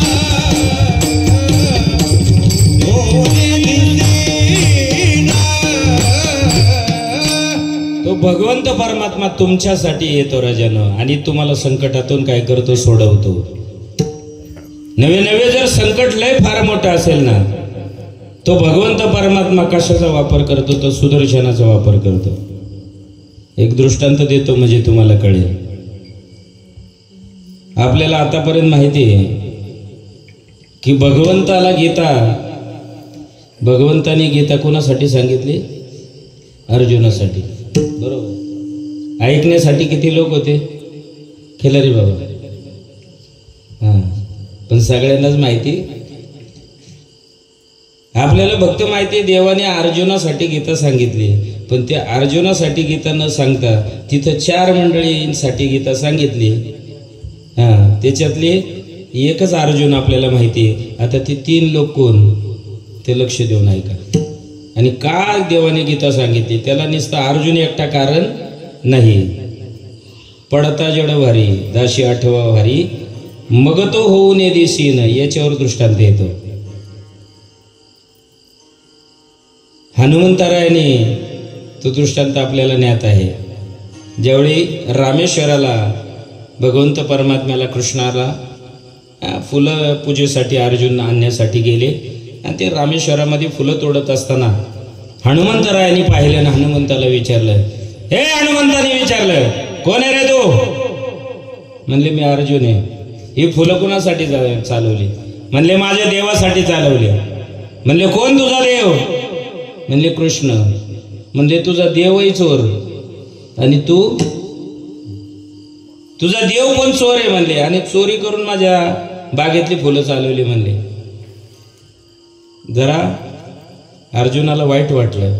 देवाला कळालं. देवाला लगेच कळतं काय, जरा भक्ताला अहंकार झाला ना की मला चोर मानला काय, मग याची जरा परीक्षा घ्यायला पाहिजे. तिथं दोघांचं द्वंद्व युद्ध चालू झालं. बोलता बोलता विषय झाला, हा सेतू कुणी बांधला? तर प्रभू रामचंद्राने बांधला. मग त्याला लाकडाचा सेतू का नाही बांधला? हनुमंताने सांगितलं लाकडाचा सेतू टिकणार नाही. म्हणले मी बांधून दाखवतो. म्हणले नाही टिकणार. म्हणले बांधून दाखवतो, मोडून तू दाखव. दोघांची पैज लागले. अर्जुनाने सेतू बांधला, हनुमंताने उडी मारली, 2 तुकडे. पण देवाच्या लक्षात होतं हनुमंत काय म्हणले. आता अगोदर ठरलं होतं जर सेतू मोडला तर मी अग्नी काष्ट भक्षण करील आणि त्याप्रमाणे चिता रचली, अग्नी काष्ट घेणार. इतक्यात भगवंत एका साध्या वेशात, ब्राह्मणाच्या वेशात, साध्या वेशात आले आणि विचारलं, म्हणले काय वानगडे. म्हणले आतापर्यंत मेलेली माणसं जाळलेली जाळलेली पाहिली, पण मी आज डोळ्याने जिवंत माणूस मरताना पाहणार आहे. म्हणले काय असं घडलं काय. म्हणले दोघांची पैज लागली, सगळं ठरलं. म्हणले साक्षीला कोण. म्हणले कोणीच नाही, दोघच. मग हे काय खरं नसतं. म्हणले कुणीतरी तिसरा. बरं. म्हणले हीच प्रक्रिया आता परत करा, साक्षीला मी आहे. एवढा जरी तीळ मात्र अहंकार झाला. तिसरी गीता कुणी ऐकली, हा पण विषय त्याच्यामध्ये येतो की देवाला हनुमंताचा झालेला अहंकार तो पण नाहीसा करायचा होता. आणि अर्जुनाला सांगितलं बाण सेतू. अर्जुनाने पुन्हा बाणाने सेतू तयार केला आणि हनुमंताला सांगितलं आता उडी मार आणि याचा सेतूचं काय कर, भंग कर. हनुमंत गेले, प्रत्येक केसाला एक एक पर्वत बांधला आणि याच्या सकट उडी आणणार तेवढ्या देवाने खाली सुदर्शन चक्र घातलं. हे भक्ताचं पण रक्षण करतो आणि भक्ताला झालेला अहंकार सुद्धा नाहीसा करतो. आणि मग हनुमंताच्या लक्षात आलं की मी काहीतरी म्हणलं होतं, आता तोच राम पुढे कृष्ण आहे, हे वेगळं काय सांगण्याची गरज नाही. आणि मग सांगितलं देवा आता मी हारलोय. म्हणले काय रे बाबा गड्यानं, मग असे अर्जुनाने अग्नी काष्ट गेले म्हटले होते, पण तू काय करणार सांगितलं नाही. हा म्हणजे मी करणार ना, जे अर्जुन सांगेल ते करणार म्हणले. मग अर्जुनाला कानात सांगितलं हा कामाचा माणूस आहे, कामाचा माणूस आहे, पण वेळ आल्यावरच याचा उपयोग कर. कुणासारखा, कैकईच्या 2 वरासारखा. हा वर मागून घेतले पण योग्य वेळी त्याचा उपयोग. रामाला वनवास आणि भरताला गादी. हा म्हणले तुझ्या ध्वजाच्या रथावरती याला येण्यासाठी सांग ज्यावेळी युद्ध चालू होईल ना, पण युद्धाला टाइम आहे म्हणले. आणि तसं सांगितलं आणि हनुमंताने वचन दिलं, म्हणले काळजी करू नका. पण देवाला अडवलं, म्हणले देवा मी ध्वजावर बसायला येईल, पण तुला मला रामाने जसं रामायण सांगितलं, कथा जिथं जिथं चालू आहे तसं देवा तू गीता मला सांगावी लागल तरच मी तिथं ध्वजावर बसेल, अन्यथा येणार. आणि ते देवाने वचन दिलं हनुमंताला, म्हणून तो ध्वजावर बसला. मग मला सांगा आता द्रोणाचार्य, कृपाचार्य, भीष्माचार्य एक एक त्याचे गुरु होते ना, अर्जुनाला मारायला वेळ लागला असता का. पण बाण वरून आला की देवाने इशारा करायचा हनुमंताला, हनुमंता की हनुमंताने बळ लावलं की रथ गेला खाली, बाण गेला. अख्खं युद्धपर्यंत एकही बाण अर्जुनाला लागू दिला नाही. त्याचा वापर हनुमंताने केला. आणि देवाला एक हनुमंतासाठी गीता सांगितली. दुसरा एक घटोत्कचाचा मुलगा आहे बर्बरिक. तो बर्बरिक आहे ना, त्या 18 दिवसाच्या युद्धामध्ये युद्ध करण्यासाठी आला होता. आणि देवाच्या लक्षात आलं हे मोठं कार्टून आहे म्हणले, हे जर कुणाच्या बाजूने उभं राहिलं तर त्याला अशी शक्ती प्राप्त झाली होती ना की तो त्याचा नायनाट करेल. म्हणून देवाच्या लक्षात आलं आणि त्या बर्बरिकाच्या जवळ गेला आणि त्या बर्बरिकाला विचारलं, म्हणजे कुठं चाललं. म्हणले युद्धाला चाललं. म्हणले कुणाच्या बाजूने. म्हणले माझ्या आईने मला सांगितले जो हारल त्याच्या बाजूने तू राहा. आता त्याच्या आईला माहिती होतं माझे 5च पांडव आहे, कारण ही भीमाचा मुलगा घटोत्कच. आणि मग त्या घटोत्कचाचा असणारा मुलगा बर्बरिक, त्याला माहिती होतं 5 पांडवा पुढं 100 कौरवांच्या पुढं 5 पांडवांचा धिकार लागणार नाही, म्हणून हे हरणार आहे. म्हणून आईने सांगितले, पण त्याला माहित नाही पांडवांचा मी कोण आहे. पण ते देवाच्या लक्षात आलं. देवाने आल्यान जवळ ऐकलं आणि त्या बर्बरिकाला जवळ घेतलं. म्हणले तू लय दानशूर आहे म्हणे. हो म्हणजे माझ्या आईने मला जर कोणी मागितलं काय ना तर मी देण्यासाठी तयार आहे. म्हणले मी एक ब्राह्मण आहे, मला तर काहीतरी तुझ्याकडून पाहिजे. म्हणले काय पण पाहिजे मागून घे म्हणले. आता तो बळीराजाच्या काळातला ब्राह्मण 3 पावलं मागितले आणि बळीला पाताळात घातला. रात्री विषय झाला आपला. याने सांगितलं मला तुझी मानच कापून दे म्हणले. काय कर? अरे बापरे, मानच कापून दे म्हणले. मान कापून दे म्हणले. मी युद्ध कसं करणार, पण मला डोळ्याने युद्ध पाहायचंय म्हणले. हा म्हणले डोळ्याने युद्ध पाहायचं ना, मी तुला दिव्य दृष्टी देतो, पण मान कापून दे. दिली मान कापून बरोबरीकने आणि एका उंच पर्वतावर ठेवली. देवाने त्याला दिव्य दृष्टी दिली. म्हणून तिसरा हा कोण पाहत होता? बरोबरीक पाहत होता युद्ध 18 दिवसाचं. आणि चौथा होता तो धृतराष्ट्राला गीता सांगत होता, तो संजय होता राजाना. विठाला विठाला. म्हणून पडता जड भारी दासी आठवावा हरी. या दुसऱ्या चरणाचा दृष्टांत आपल्याला याच ठिकाणी झालेला आहे. आता तिसऱ्या चरणाकडे आपण वळू. आपल्याकडे वेळ थोडा आहे. शेवटचं एकच चरण घ्यायचं. 11 वाजत आले. कीर्तन होतं आपलं 8:30 ते 10:30.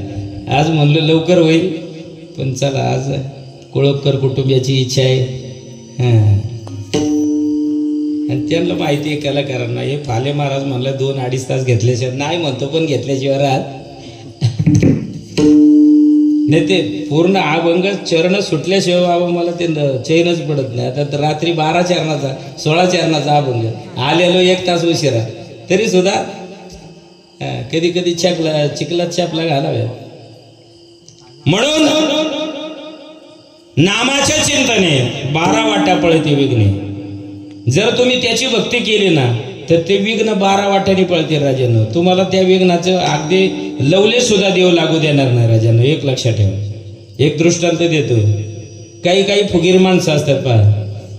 एकाने पैज लावली गावामध्ये, हे स्मशानभूमीत जाऊन दाखव, 50,000 रुपये देतो म्हणले. ते म्हणले काय एवढं अवघड आहे स्मशानभूमीत जायचं, दिवसा जातो तर रात्रीचं जाऊन ये. एक खुटी दिली हातामध्ये, धोत्राचा स्वागा धरला आणि गेलं. 50,000 मिळणारे म्हणले. 50,000 मिळणारे गेलं त्या स्मशानभूमीमध्ये आणि खुटी ठोकत असताना धोतर पुढं आले लक्षातच नाही. खुटी आणली ती धोत्राला आणली आणि जे निघालं पळायला लागलं तर भूतानी धोतर धरलं म्हणला.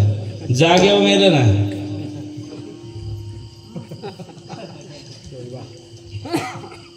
म्हणजे पैज चुकीची लावू नाही राजानं. एक लक्षात ठेवा. एक त्या भगवंत परमात्मा 12 वाटेने विघ्न कसे पळते याचं उदाहरण तुम्हाला देतो. एक स्मशानभूमीकडून चालला होता. जाता जाता त्याच्या लक्षात आलं की वड्यामध्ये भूत आहे. पुरे आमच्याकडे गावाला ते यांना गावन गाव माहिती आहे आमचं. आमच्या त्या कुळवण परिसरामध्ये जुना काळ आहे बाबा. आणि त्या जुना काळामध्ये महिला मंडळी आणि पुरुष मंडळी जर असं काही भूत पिशाचं असलं ना की त्या पोरांना सांगून ठेवायचे, तेवढ्या जागेत येताना सांभाळून. आता कधी कधी आमच्याकडे 9-9:30 वाजता पुण्याला गावावरून जायची वेळ आली ना पुण्यावरून, की तिथं गेल्यावर नेमके आईने सांगितलं इथं भूत, मग राम राम राम राम राम राम राम राम करायचं. आजही त्या कोळवण खोऱ्यामध्ये आमच्या तिथं आलं ना, एक कुळेगाव म्हणून आहे. तिथं फार मोठा असा आंबा आहे आणि त्या आंब्यावर म्हणे खैस असायचा. आणि नेमकं दोन्ही बाजूने इकडून रस्ता आणि इकडून तो अख्खा झापडलेला होता. त्याच्या खालूनच जायचं. अजूनही पद्धत आहे तिथं. जर तिथून जर बैलगाडी समजा एखादी नवरदेवाची गाडी जर चालली ना बाबा, तर तिथं शिपुडं नेत नाही तर संध्याकाळपर्यंत त्याला काही ना काहीतरी परिणाम दिसणार म्हणजे दिसणार. एवढा तिथं जहाला असणार ते काय असं देव जाणे. म्हणून प्रत्येक पूर्वीचा काळ होता, बैलगाड्या झुंपायच्या. नवरदेव तिथं आला ना की तिथं ते गाडी थांबायची, नारळ उतरायचा आणि त्याला हापटायचा. आणि मग आमच्या बायकांची गाणी चालू व्हायची तिथं. जापळांबा फुलीला वाऱ्याने डोलीला, पान फुलवा रसियाला, अरे अरे माझ्या राजा, अरे अरे माझ्या राजा, काय बघतो खेड्याला, काय बघतो खेड्याला. त्या नवरदेवाची गाणी म्हणत त्या आंब्याच्या तिथनं बायका जायच्या. आता ते जुनं राहिलं नाही बाबा. आता पट मगनी झट शादी. आता पूर्वीचा काळ होता. आता तुम्ही पुण्याहून गावाला येता, बरोबर आहे ना. आता सगळीच पुण्यात आल्यात गावाला. माझे 3 भाऊ जे माझ्या सकट गावाला कधी गेलं तर शेजारच्याकडे चहा प्यायला जायला लोक भावा सकट सगळी पुण्याला. आता जुना काळ राहिला नाही. पूर्वीच्या काळामध्ये महिला मंडळी कुंकू लावायच्या. आता कुंकावाल्या राहिल्या नाही. आता कुंकावाल्या गेल्या, आता टिकल्यावाल्या आल्या, बाथरूम मधल्या भिंती साऱ्या सुवासिनी झाल्या. अवघड परिस्थिती राजानं. पण माझ्या माता भगिनींना मी नेहमी सांगेल राजानं, थोडं तरी आहे ना कुंकू टिकलीच्या खाली कुंकू लावत जाता. ते आयुष्याचं लेण आहे. भगवंताचा त्या कुंकवाला आशीर्वाद आहे राजानं.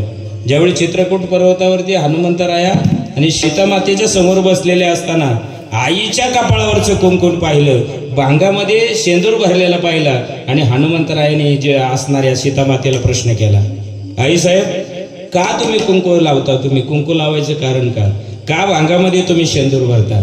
आपल्या मुलाला दिलेलं उत्तर गोडे. हनुमंतराय हा मुलाप्रमाणे होता माझ्या सीतामातेला.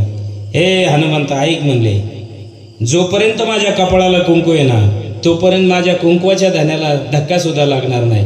जोपर्यंत माझं कपाळाचं कुंकू जिवंत आहे ना, माझा धनी त्याला दगा फटका होऊ शकत नाही राजानं. एवढा आशीर्वाद आहे त्या कुंकवाला.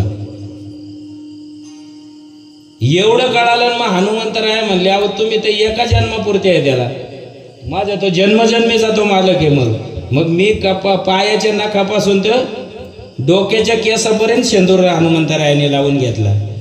एवढा अधिकार आहे राजा त्या कुंकवाचा आणि त्या असणाऱ्या शेंद्राचा अधिकार आहे राजानं. आणि मग आता जुना काळ राहिला नाही. जुन्या काळातली आमच्या गावाकडे जर बाबा गेलं तर अजूनही आपल्याला एकदा निळू फुले आमच्या तिथे राहायला पौडला.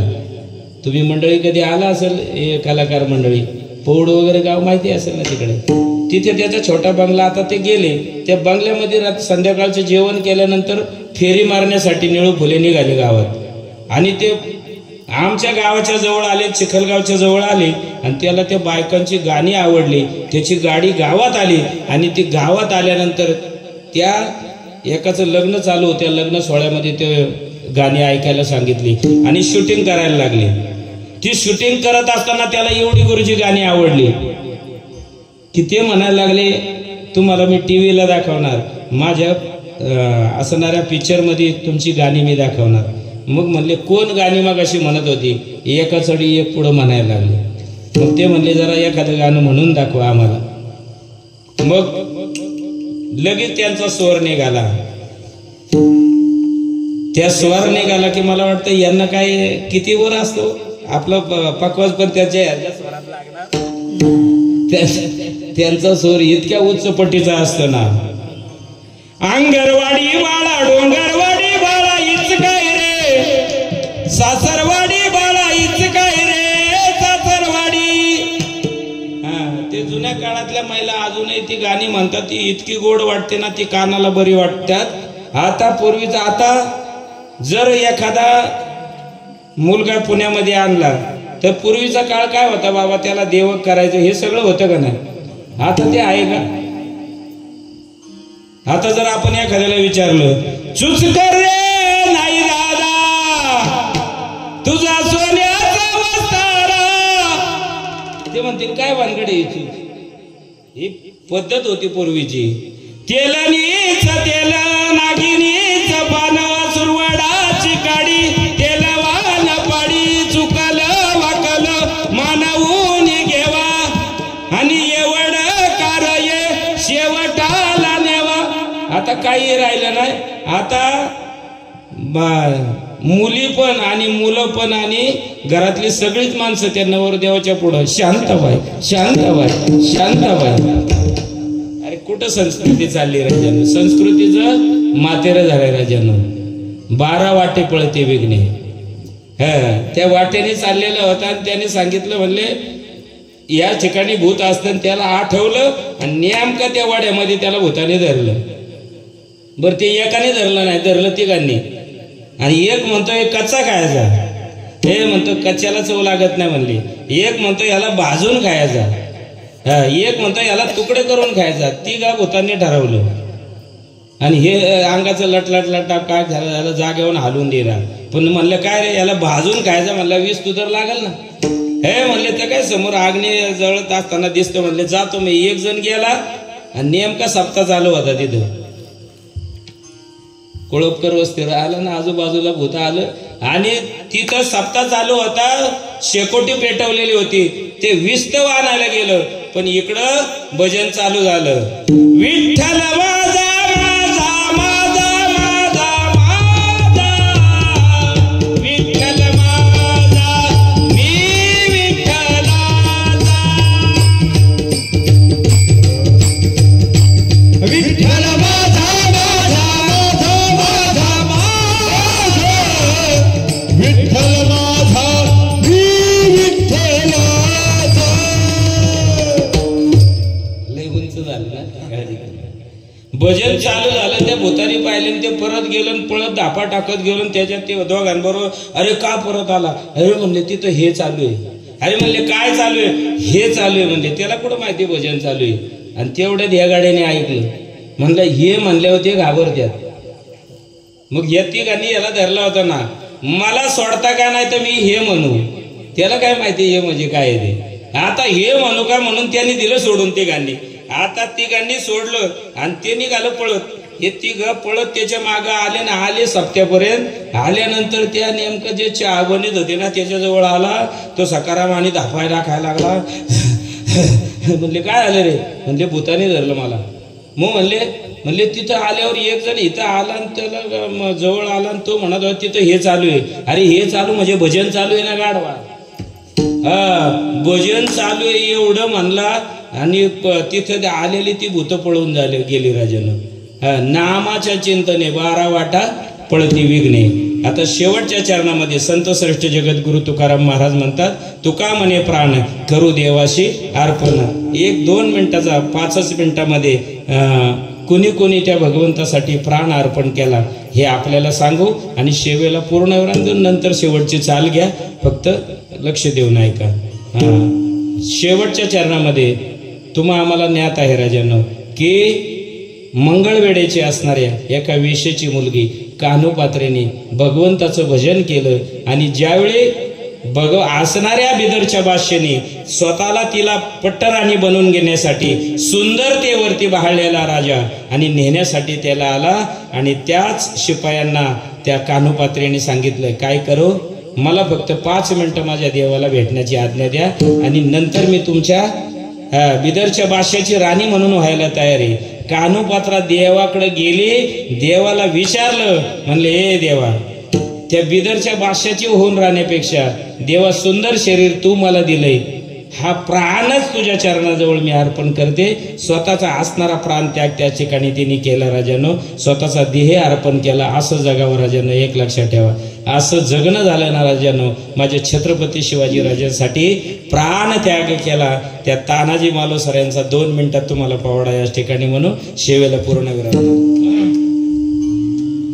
ओम नमो श्री जगदंबे, ओम नमो श्री जगदंबे, नमन तुझा अंबे करुण प्रारंभे.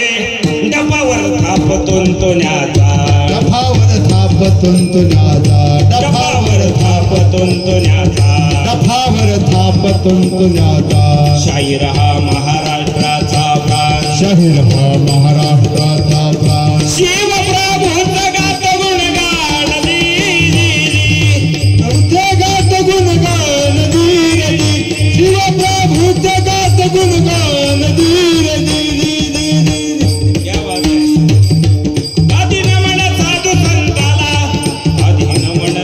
संताला ज्ञानेश्वराला एकनाथाला रामदासाला रामदासाला तुकाराम गाडगे बाबांचे गुरु चरणाला जिरहरी, गुरु चरणाला जिरहरी, गुरु चरणाला जिरहरी. अधिनमन नामानंदाला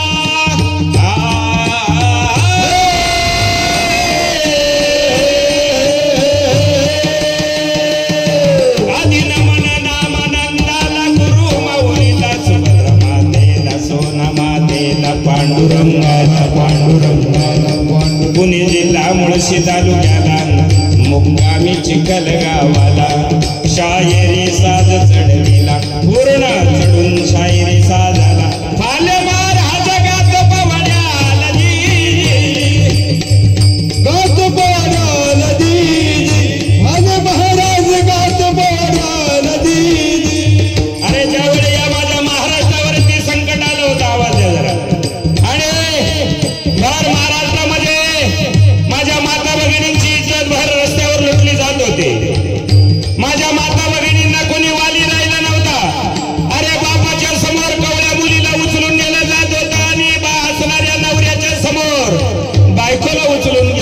होते आणि यवन मंडळी आपल्या असणाऱ्या जीवनाची हौस वागत होते. अरे त्या रांजेगावचा पाटील त्या बाबाजी गुजरानी काय केलं लक्ष देऊ नाही का? त्या पाटलाला जर त्याच्या गावातली एखादी सुंदर स्त्री जर आवडली ना तर तो तिला वाड्यावर न्यायचा आणि त्या स्त्रीला आपलंसं करायचा आणि पुन्हा तिला सोडून द्यायचा. अरे एक दिवस कावळ्या मुलीला उचलली आणि आपल्या वाड्यावर नेले आणि तिच्या बापाची तक्रार छत्रपतींकडे गेली, राजांकडे तक्रार गेली आणि तो बाप असणारा तो म्हातारा रडत होता आणि राजांना सांगत होता, राजा राजा राजा राजा राजा माझ्या मुलीला या चंडाळाने उचलून नेली हो आणि माझ्या मुलीवर अत्याचार केला आणि विहिरीमध्ये टाकून दिली. अरे कोण आहे तो? आणि मग त्याच ठिकाणी छत्रपती शिवाजी राजे कडाडले. येसाजीला बोलून घेतलं, येसाजी अहो जा रांजेगावला आणि त्या पाटलाला बोलून घ्या, अहो एक नसेल तर त्याला बांधून आणा. आणि येसाजी कणकणी रांजेगावाला जावं, त्या पाटलाला बोलावं, पाटील तुम्ही अन्याय केलाय, आमच्या राजाने तुम्हाला बोलावलंय. त्या पाटलाची मगरुरी होती. तो पाटील त्या येसाजीला म्हणत होता, अरे तुझ्या 16 वर्षाचा पोरग ते म्हणजे आमचा राजा असू शकत नाहीये, आम्हाला निजामांनी मुघलांनी असणारी पाटील की बहाल केले, अरे तुझ्या राजाला मारत नाही मी चाल. असं म्हटल्यानंतर कावळा बांधला पाटलाचा, घोड्यावर टाकला आणि पाटलाला पुण्यामध्ये वाड्यावर घेऊन आले. आऊसाहेबांनी पाहिलं, पाटील आम्ही ऐकतो ते खरं आहे का? आम्ही आमच्या गावच्या पाटील आहोत, आमच्या गावच्या पाटीलकीमध्ये आमच्या गावच्या स्त्रिया त्या सर्व माझ्या आहेत, आम्ही काही सुद्धा करू शकतो. असं म्हटल्यानंतर त्याच वेळी मात्र तळपायाची आग मस्तकाला गेली. 16 वर्षाचं पोरग कडाडलं आणि म्हणू लागलं, पाटील आमच्या राज्यामध्ये न्याय झाला पाहिजे, माझ्या राज्यामध्ये एकाही स्त्रीच्या आबरूला हात घालता कामा नये आणि असं जर घडलं ना तर आम्ही काय करू माहितीये का? बघायचंय तुम्हाला? हो. आणि हो म्हटल्यानंतर येसाजीला सांगितलं, येसाजी दोन्ही हातामध्ये तलवारी घ्या आणि दोन्ही हाताने दोन्ही हात त्याचे कलम करून टाका आणि गुडघ्यापासून याचे पाय तोडा आणि बायकांना सांगितलं याच्या तोंडावरती थुंका आणि चपलाचा हार याला घाला की परत छत्रपतीच्या राज्यामध्ये माझ्या माता बहिणी वाकड्या नजरांनी कोणी बघणार नाही. हा काळ माझ्या छत्रपती शिवाजी राजांचा होता. म्हणून आजही वाटतं महाराज, राजा पुन्हा जन्माला या, राजा पुन्हा जन्माला या. अरे अंधार पडत चाललाय दिवा पाहिजे, अंधार पडत चाललाय दिवा पाहिजे. या महाराष्ट्राला जिजाऊचा शिवा पाहिजे, महाराष्ट्राला जिजाऊचा शिवा पाहिजे राजांनो. म्हणून आज माझ्या राजांची गरज आहे, आज माझ्या राजांची गरज आहे तुम्हाला. अरे या असणाऱ्या माझ्या माता भगिनींच्या कपाळावरचं कुंकू सुरक्षित आहे ना? माझा राजा होता. इथे टाळ मृदंग वाजवले जात आहेत ना? माझा राजा होता. म्हणून एका व्याख्यात्याने सुंदर म्हटलं होतं, आई जिजाऊ तुम्ही ना सातार, आई जिजाऊ तुम्ही ना सातार, नसते दिसल्याकडे तुळस, आई जिजाऊ तुम्ही ना सातार, नसते राहिले देवळावर कळस, आई जिजाऊ तुम्ही ना सातार, नसते जन्मले छत्रपती शिवाजी महाराज, नसते जन्मले छत्रपती शिवाजी महाराज. तर काशी के गला जाते, मथुरा में मस्जिद बसते, अगर एक सिवा नहीं होता तो सबकी सुन्नत हो जाती, सबकी सुन्नत हो जाती. राजांनो का टाळ्या वाजवशा नाही वाटल्या का? आज मराठी धर्म जिवंत ठेवला ना माझा राजा होता, नाही तर आज या ठिकाणी गुडघे टेकावं लागले असते आपल्याला आणि आपल्याला म्हणावं लागलं असतं, अल्लाहू अकबर अल्लाह. माझ्या राजाने धर्म जिवंत ठेवला. राजांनो शिवरायाची तलवार कशी फिरली गरगरा, मुघलशाहीचा त्यांनी केला चुरा, मुघलशाहीचा त्यांनी केला चुरा, मुघलशाहीचा केला चुरा, मुघलशाहीचा केला चुरा. शिवाजी राजा सारखा राजा झाला नाही कोणी, म्हणून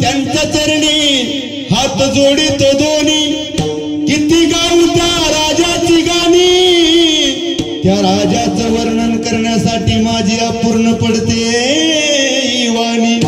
जिजाऊच्या पोटी कसा लाभला हिरा, मुघल मुघल मुघल मुघल मुघलशाहीचा त्यांनी केला चुरा, मुघलशाहीचा त्यांनी केला चुरा, मुघलशाहीचा त्यांनी केला चुरा, मुघलशाहीचा त्यांनी केला चुरा. आवाज द्या, आवाज द्या. शिवाजी राजाला खपत नव्हतं एवढंही खोट, म्हणून शाहिस्त खानाची त्यांनी कापली होती बोट. वा वा. खान चालून आला त्यांनी केलं कपट, पण माझ्या राजाने वागना खाने फाडलं त्या खानाचं पोट. वा वा. इतिहास लिहून ठेवलाय खरा, मुघलशाहीचा त्यांनी केला चुरा, मुघलशाहीचा त्यांनी केला चुरा, मुघलशाहीचा त्यांनी केला चुरा, मुघलशाहीचा त्यांनी केला चुरा. छत्रपती शिवाजी महाराज की जय. हो, क्या बात आहे. अरे माझ्या राजाचं कौतुक करा राजांना. दे बाळा थोडा आवाज दे जरा. थोडे बसू दे, कंटाळ बसले तरी कडक कर जरा. माझा राजा होतो म्हणून काय झालं राजा, एक लक्षात ठेवा. माझा राजा जर नसताना तर आपली आज भयानक वाईट परिस्थिती झाली असती राजांना. अरे हिंदू धर्म बुडाला असता, आणि हिंदू धर्मामध्ये तुम्हा आम्हाला खऱ्या अर्थानं पृथ्वीच्या पोटावरती एकच देश असा आहे, तो हिंदू धर्म म्हणजे माझा हिंदुस्थान आहे राजानं. एक लक्षात ठेवा. या हिंदुस्थानला अनेक जणांनी बदनाम करायचा प्रयत्न केला, अनेक जणांनी आक्रमण करण्याचा प्रयत्न केला, पण माझा हिंदुस्थान सर्वांना पुरून उरला, म्हणून तर त्याला म्हणतात भारत माता. शेजारच्या पाकिस्तानने काय केलं, अरे एक बार गलती करे उसका इंसान कहते हैं, एक बार गलती करे उसका इंसान कहते हैं, दूसरी बार गलती करे उसका शैतान कहते हैं, तीसरी बार गलती करे, तीसरी बार गलती करे उसका हैवान कहते, आणि बार बार गलती करे उसको पाकिस्तान कहते, उसको पाकिस्तान कहते. अरे तुम्हाला क्षणाचा विलंब लागणार नाही. जर मोदीजींनी ठरवलं ना तर पाकिस्तान नकाशावरच गायब होईल राजांनो. एक लक्षात ठेवा. पण माझा राजा या महाराष्ट्रामध्ये जन्माला आला म्हणून तुम्ही आम्ही महाराष्ट्रामधली मंडळी भाग्यवान आहे राजांनो. म्हणून म्हणावं लागतं राजांनो, अरे महाराष्ट्र मेला तर राष्ट्र मेले, महाराष्ट्र मेला तर राष्ट्र मेले, मराठा विना राष्ट्र काढाना झाले, खरा वीर वैरी माराना द्यायचा, आणि महाराष्ट्र आधार या भारताचा, महाराष्ट्र आधार या भारताचा राजांनो. हे माझ्या महाराष्ट्राने काय दिलं मी माझ्या कालच्या कीर्तनात सुद्धा सांगितलं राजानं. पवाडे कोणाचे गायले जात ना राजानं. पवाडे गाण्यासाठी त्याचा अधिकार तेवढा असावा लागतो. हिंदू हृदय सम्राट बाळासाहेब ठाकरे जन्माला आले ना राजानं, अरे अख्खा महाराष्ट्र रडत होता राजानं त्या माणसासाठी. उगाच त्या माणसाला सलाम करत नाही. डोळे ओटारले तर मुंबई थांबत होती राजानं, आणि इशारा केला तर मुंबई पेटत सुद्धा होते राजानं. आज ते बाळासाहेब ठाकरे आज आपल्यामध्ये नाही राजानं, पण त्यांचे पवाडे एका शाहिराने गायले, आणि त्याचं एक पद मी तुम्हाला म्हणून दाखवलं.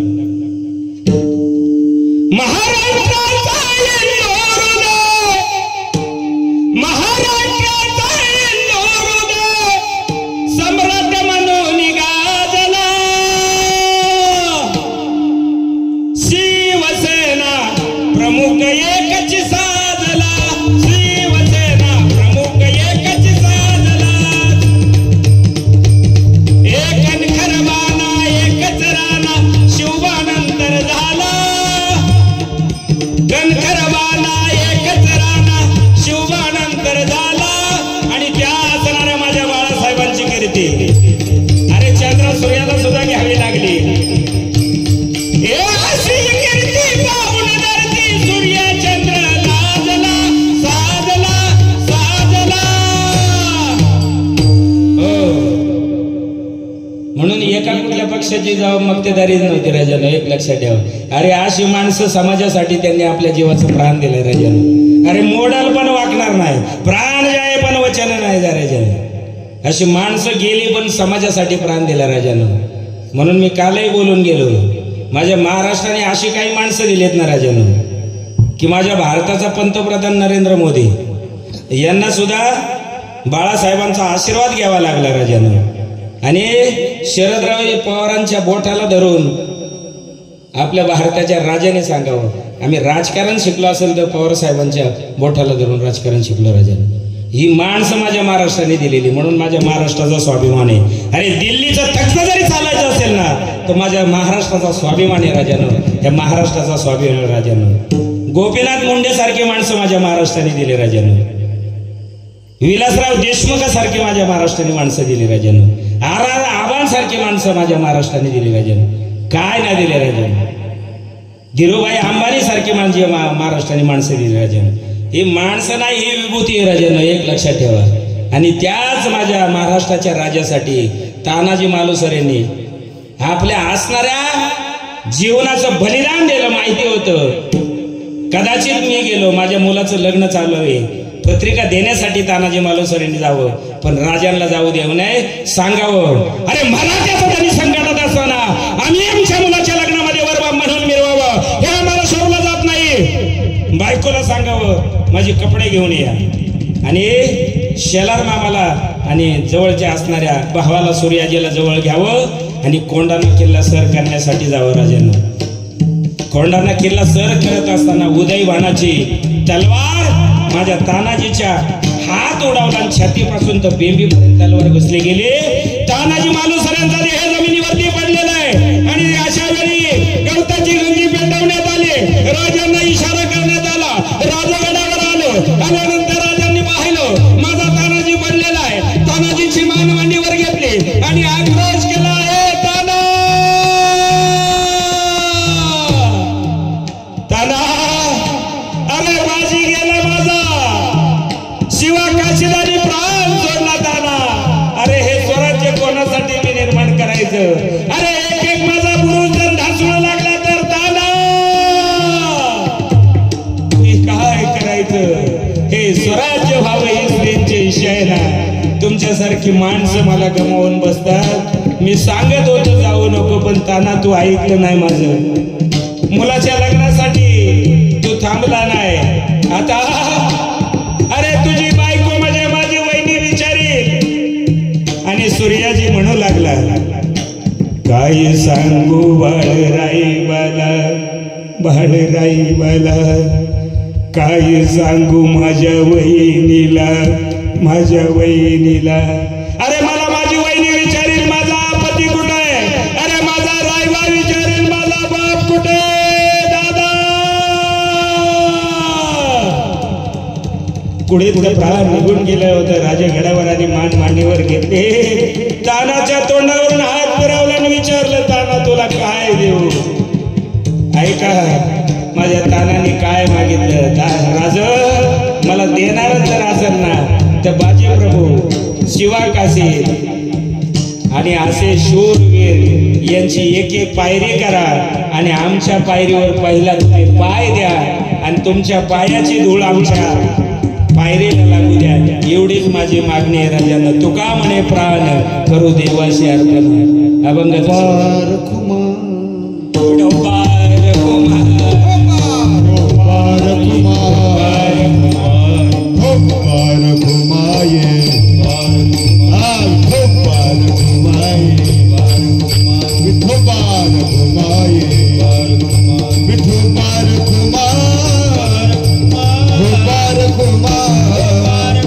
विठोबार कुमार